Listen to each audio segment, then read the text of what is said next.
Saat ini banyak banget perusahaan yang membuka lowongan pekerjaan dengan skema MT atau manajemen trainee yang mungkin di banyak perusahaan namanya berbeda-beda.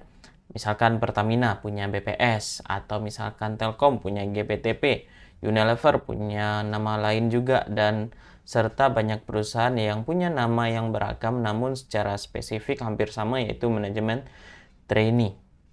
Nah, selain menawarkan jenjang karir yang lebih cepat, apa saja benefit dari jenjang karir MT?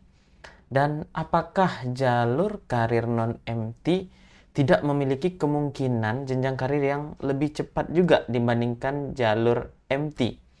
Nah, mari kita diskusi di konten opini tanpa skrip.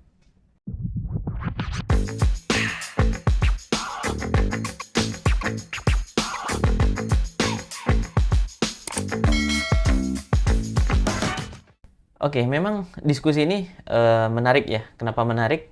Karena MT dan non-MT ini salah satu jalur karir yang ada saat ini yang bisa kita bagi secara garis besar dan di mana MT ini peminatnya sangat luar biasa banyak banget. Contoh sederhana nih, di tahun lalu Telkom itu buka GPTP, saya lupa 14 apa 13, dan itu yang apply ada sekitar 140.000 orang. Sementara yang diterima itu hanya 100 atau 200 orang. Terus juga Pertamina membuka program BPS. Yang apply itu juga 100.000 orang. Sementara yang diterima juga hanya sekitar 300 orang. Perbandingan yang sangat luar biasa, jauh banget gitu. Karena memang ya MT menawarkan beberapa tawaran-tawaran yang menarik. Namun apakah non-MT tidak bisa juga mendapatkan karir yang lebih baik atau tidak bisa juga, apakah tidak bisa memacu atau melawati atau melampaui orang-orang yang bekerja di jalur MT? Nah, mari kita diskusikan. Nah, jadi teman-teman misalkan punya case atau punya sesuatu, punya temen yang memang jalur MT cepet atau jalur non MT yang cepet, pernah ketemu atau enggak, silahkan ketik juga di kolom komentar ya supaya kita bisa belajar bareng-bareng nih. Nah, sebelum mulai nih, apa itu jalur MT? Nah, jalur MT sederhananya adalah jalur persiapan pemimpin perusahaan di masa depan.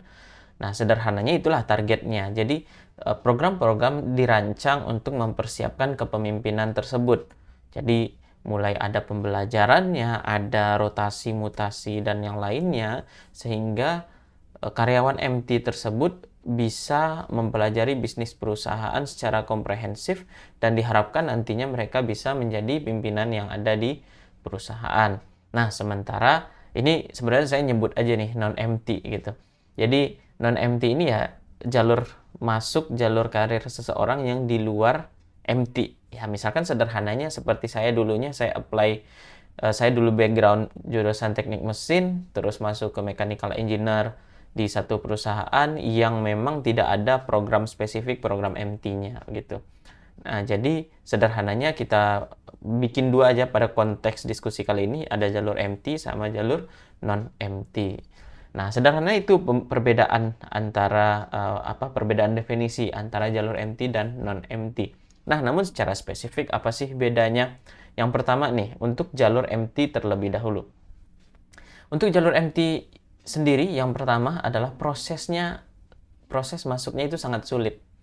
Contoh seperti yang saya sebutkan di awal tadi, Telkom, Pertamina, proses tahapannya sangat banyak dan juga tesnya juga sangat sulit. Misalkan ada berbagai macam urutan tahapan, terus per masing-masing tahapan juga tesnya juga sangat sulit. Itu salah satu contoh salah satu ciri khas dari program MT. Karena memang yang ditargetkan dari hasil rekrutmen MT adalah orang-orang yang memang berkualitas gitu. Orang-orang yang memang secara proses rekrutmen tersebut cocok dan sesuai dengan karir yang akan mereka pilih di perusahaan tersebut. Nah, yang kedua adalah untuk jalur MT, ciri khasnya adalah saingannya yang banyak banget. Ya, program MT siapa sih yang nggak mau masuk program MT gitu kan? Sehingga yang saingan yang masuk pun sangat banyak. Dan itu boleh dibilang persaingannya berdarah-darah. Contohnya seperti tadi, Pertamina aja ada sekitar yang apply itu 100.000 orang, namun yang diterima itu sekitar 300 orang. Jauh banget perbandingannya gitu, yang masuk yang masuk dengan yang apply. Dan yang ketiga adalah pekerjaan-pekerjaan atau pada tahap awal terutama untuk jalur MT itu lebih bersifat manajerial atau lebih mengarah ke soft skill. Nah, oleh sebab itu nih eh, pada jalur MT ini itu dibuka untuk semua jurusan. Biasanya ya pada semua jurusan. Nah, jadi itu salah satu ciri khas dari jalur MT. Nah, dan yang selanjutnya adalah jenjang karir yang lebih pasti. Untuk jalur MT memang disediakan jalur karir yang lebih pasti karena tentu jalur MT ini kan boleh dibilang jalur yang di mana perusahaan sangat berinvestasi besar pada program tersebut.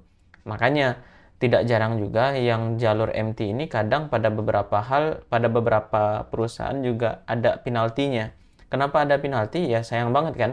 Ada karyawan yang sudah susah-susah ikut tes, yang untuk budgeting untuk cost tes itu sendiri pasti sangat besar. Terus setelah masuk perusahaan diberikan pelatihan juga.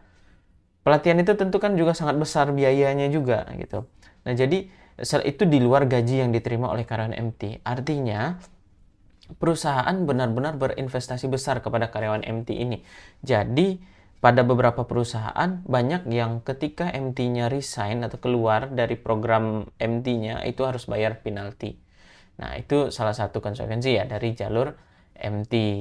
Nah, jadi oleh sebab itu, karena memang tawaran yang diberikan perusahaan pun adalah jalur jenjang karirnya yang lebih pasti. Jadi si karyawan tersebut sudah dirancang, sudah direncanakan, sudah didesain supaya mereka melewati jalur karir yang sudah dirancang oleh perusahaan. Dan yang keenam adalah benefit yang biasanya di atas jalur non-MT.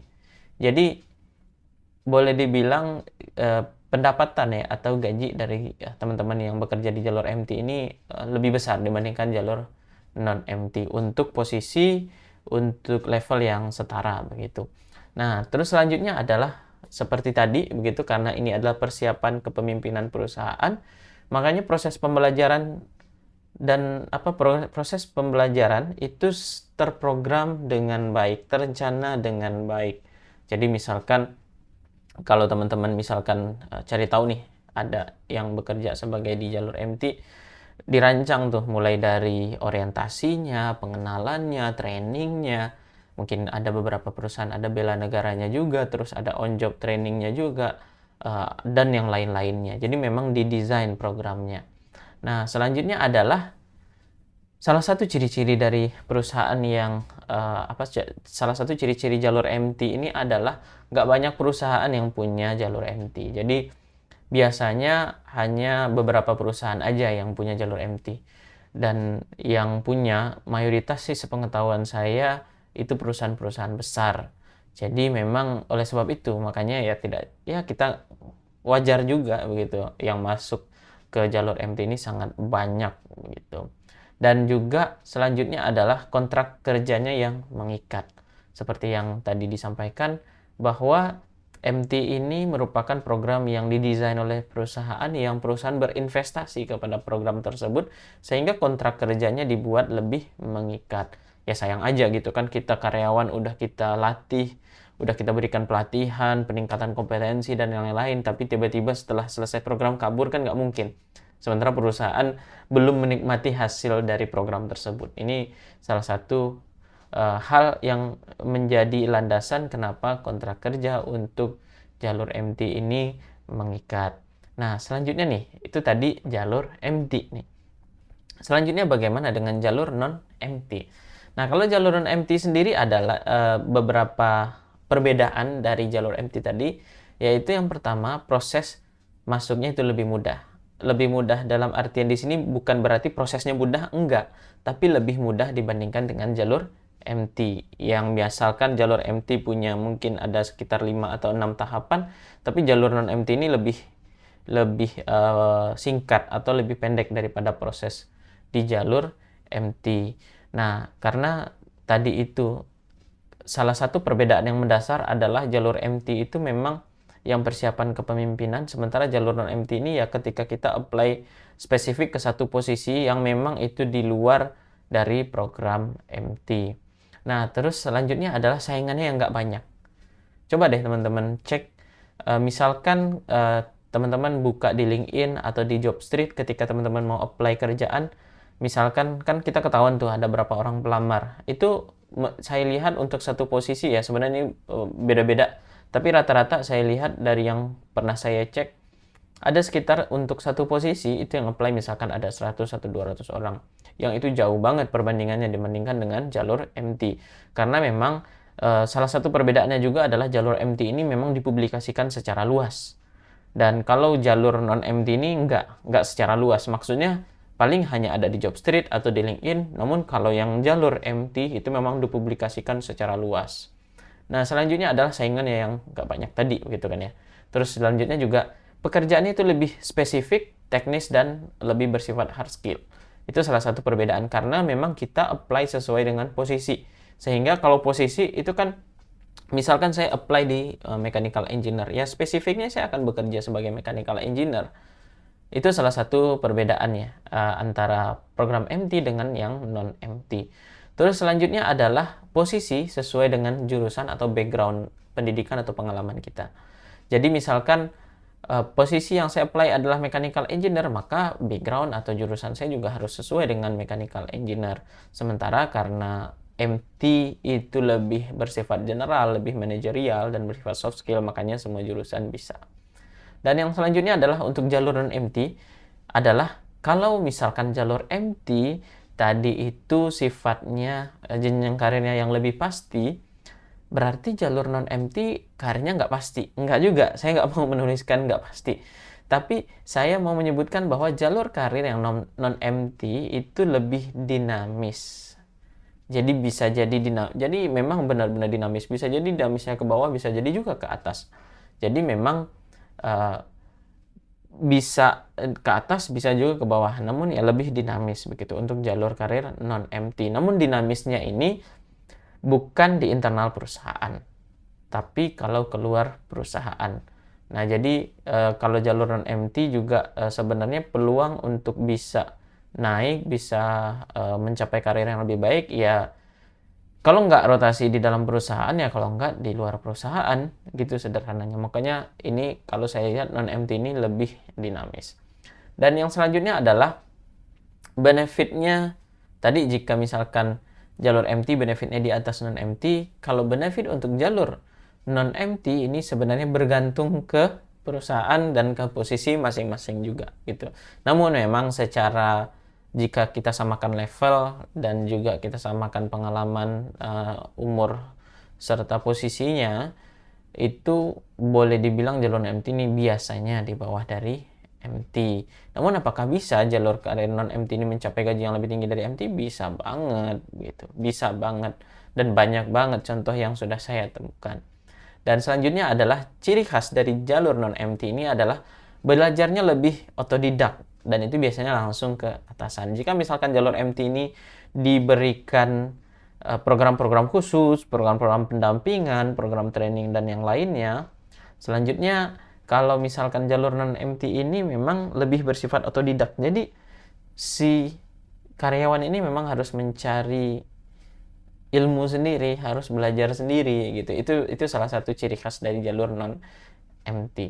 Nah, selanjutnya adalah mayoritas perusahaan ini selalu punya jalur non-MT.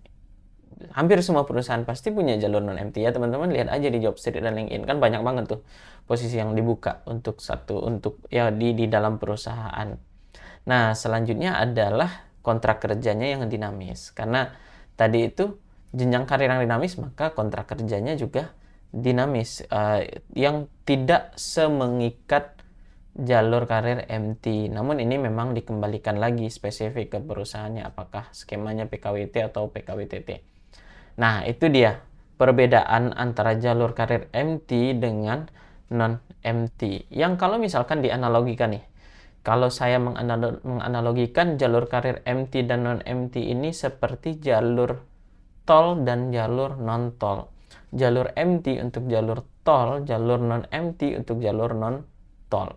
Nah, apakah jalur tol ini selalu lebih baik dibandingkan jalur non-tol?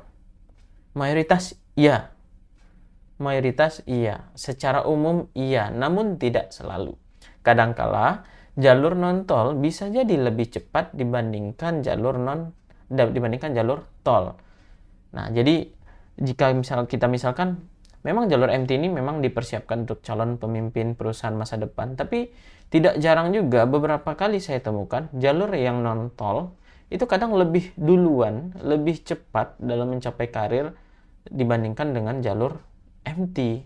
Dan ya, misalkan kita di jalanan kita berkendaraan, ya misalkan kita naik mobil, kadangkala kita memang harus mengambil jalur non-tol kan untuk mencapai tujuan dengan lebih cepat. Nah, oleh sebab itu, secara umum iya jalur tol itu lebih baik dibanding jalur non-tol, tetapi jalur tol itu jalur tol itu tidak selalu lebih baik dibandingkan jalur non-tol. Secara umum iya, tapi tidak selalu. Yang terpenting adalah baik itu jalur tol ataupun non-tol ya. Yang terpenting menurut saya adalah kita harus tahu tujuan kita mau kemana. Kita harus tahu jalur yang akan kita lalui itu jalur mana. Dan tahu kendaraan dan sumber daya yang kita miliki itu apa. Nah, sehingga ketika kita mengetahui hal tersebut, kita akan lebih mudah mencapainya. Bisa jadi nih, kita untuk mencapai satu karir tertentu tidak perlu melalui jalan tol. Atau memang kita mesti lewat jalan tol. Makanya yang terpenting bagi saya adalah kita harus tahu tujuan kita mau kemana. Dan yang kedua adalah kita harus tahu jalan yang kita mesti lalui itu jalan yang mana. Dan yang ketiga adalah kita harus sadar kendaraan kita itu apa dan sumber daya yang kita miliki itu apa. Dan itu menurut saya syarat minimal untuk kita berkarir ya, baik itu jalur MT ataupun jalur non-MT. Karena sudah banyak banget bukti jalur non-MT itu berkarir lebih cepat dibandingkan jalur MT. Banyak banget. Teman-teman bisa cek aja di LinkedIn profilnya orang-orang yang luar biasa yang bisa mencapai karir yang lebih cepat dibandingkan jalur MT itu udah banyak banget. Nah, kalau teman-teman mau bahas nih gimana caranya jalur non-MT bisa mencapai karir yang lebih cepat dibandingkan jalur MT, silahkan ketik di kolom komentar. Kita akan bikin nih konten. Kalau misalkan teman-teman banyak yang komen, banyak yang minta untuk cara gimana jalur non-MT bisa berkarir lebih cepat dari jalur MT, kita akan bikin nih kontennya. Dan ketik di kolom komentar ya. Nah, jadi dan yang terakhir adalah ini sebenarnya nggak hanya buat jalur MT saja, tapi juga jalur non-MT, semuanya yang sering terjadi adalah terutama kita selalu menganggap bahwa HR departemen atau departemen SDM itu sudah menentukan karir yang terbaik untuk kita. Jadi kadang-kadang kita hanya mengikuti jalur yang sudah direncanakan oleh HR atau SDM departemen. Itu saya nggak nyebutin itu salah, tapi jangan terlalu bertumpu ke sana. Karena yang perlu kita ingat adalah ini adalah karir kita, ini adalah diri kita. Sekalipun kita di program MT, kita harus tetap punya pendirian, harus punya pegangan bahwa inilah karir kita. Jadi karena karir kita ini ada di tangan kita, bukan di tangan orang lain. Dan yang menentukan karir kita adalah kita, bukan orang lain. Jangan pernah berharap orang lain akan memberikan karir yang terbaik untuk kita. Kitalah yang harus menentukan karir yang terbaik untuk diri kita. Jadi itu ya menurut saya. Jika misalkan kita diskusikan pada kali ini MT versus non-MT, semuanya sama aja menurut saya ya, selagi itu halal dan nggak ngerugiin orang lain juga, mau MT atau non-MT ya nggak masalah begitu. Tapi kalau untuk pencapaian jalur karir, teman-teman, saya nggak terlalu terfokus pada MT ataupun non-MT, tetapi yang paling penting menurut saya adalah tadi itu, kita harus tahu tujuan kita mau kemana, dan kita harus tahu jalan yang mesti kita ambil itu jalan yang mana, dan kita harus tahu, harus sadar kendaraan dan resources yang kita miliki itu apa. Itu dia diskusi kita pada kali ini, MT versus non-MT di konten opini tanpa skrip. Jika teman-teman punya pendapat yang berbeda, juga silahkan komen di kolom komentar supaya diskusi kita semakin lebih bermanfaat. Atau teman-teman punya tambahan atau mungkin ada kekurangan yang mungkin saya sampaikan, silahkan diketik kolom komentar. Saya tahu banget konten saya ini pasti banyak banget salahnya, karena yang sempurna itu bukan saya tapi Allah Subhanahu wa Ta'ala. Terima kasih teman-teman semuanya. Jangan lupa tonton video-video yang lainnya seputar rekrutmen dan karir supaya karir kamu bisa menjadi lebih baik. Sampai jumpa di konten-konten selanjutnya.